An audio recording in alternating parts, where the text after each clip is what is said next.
If you have a high school student, there are important changes to the SAT testing system that you need to know about. Here to explain it all, we welcome the author of the Digital SAT Playbook, Dr. Sean Patel. Thanks for joining us.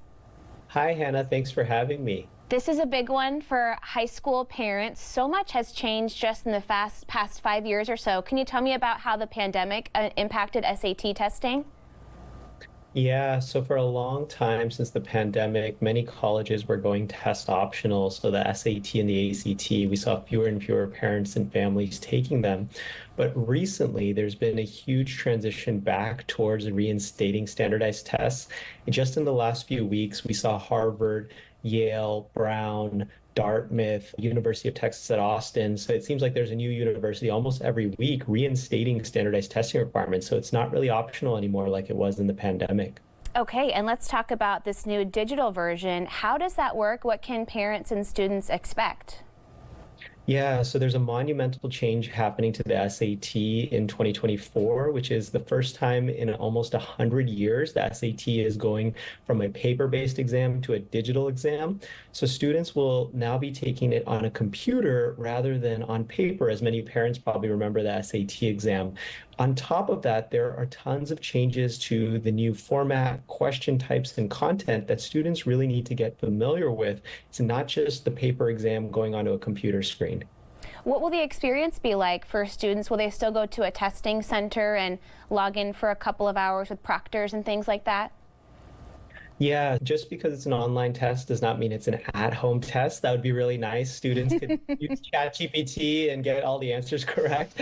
You still need to go into an approved testing center with a proctor. You use your own device or you use the device provided by the school, and you're going to be taking it on the College Board Secure Blue Book application, which does not allow you to have any other applications open for security purposes. So a lot of people take and retake the SAT, maybe even a dozen times or so. That can seem super overwhelming. Is there a sweet spot for maybe a couple of times to get a good score and then move on and take some pressure off of your student? Yeah, so I typically see students achieve their highest scores after 2, 3, or maximum 4 attempts. That's actually was my own experience when I was in high school. I scored average the first time I took it, but by the third time, I actually got a perfect score. And so I usually recommend a few attempts and don't give up after your first try. For sure. So, and everybody has different test prep and ways they want to study for it. But what about the actual day of the exam?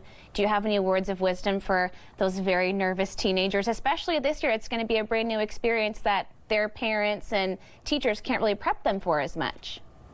Yeah, so I think to take away some of the test anxiety for test day, I want to just let all parents and students out there know that this new digital SAT is the most student-friendly version of the exam ever. It's only 2 hours of testing time instead of 3 hours. It's only 98 questions instead of 154 questions. You can now use a digital calculator on all the math questions. The reading passages are much shorter. There's no more obscure vocabulary. So we're already seeing lots of parents and students with great feedback for this new version of the digital SAT.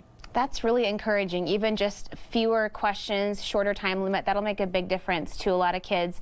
And do you think that students, should everybody at least plan to take the SAT, even if they're not exactly sure what their plans are after their high school education is wrapped up? Yeah, absolutely. Because I think a lot of times we just think of the SAT as helping you with college admissions, but actually, I think that the bigger and more important reason to take the SAT is for college scholarships, because you're eligible for so many more merit-based scholarships, actually billions of dollars, to help reduce or eliminate your college costs when you have a high SAT score. Many colleges will offer you half tuition or full tuition scholarships, and we all know how expensive college is getting now, and student debt is such a problem in this nation. So I actually think you definitely should take it. Even if you don't plan on going to the Ivy League or anything like that, you can likely get a great scholarship to a state university or junior college. That's a great point. It's not all about admissions. You could actually save a couple of dollars in the process too. Hey, thank you so much. It was great to learn about these big new changes this year. Yeah, thanks, Hannah, for having me. Appreciate it.